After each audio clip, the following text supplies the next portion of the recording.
إنا لله وإنا إليه راجعون.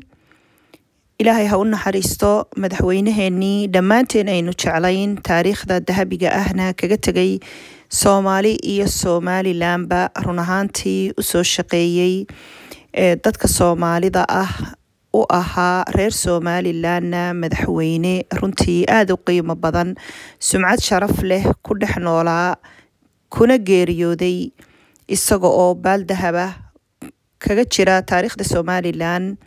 aad iyo aad ayaan ugu tacsiyadaynayaa dhammaanteen shacabka reer Somaliland iyo guud ahaan Soomaalida.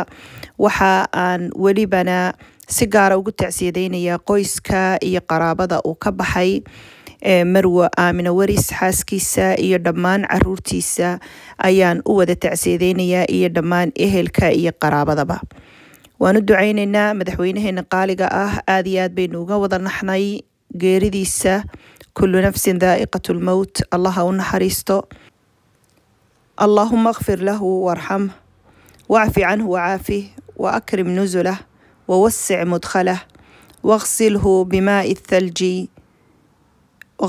بالماء والثلج والبرد ونقه من الخطايا كما ينقى الثوب الأبيض من الدنس وأبدله دارا خيرا من داره وأهلا خيرا من أهله وزوجا خيرا من زوجه وقه فتنة القبر وعذاب النار.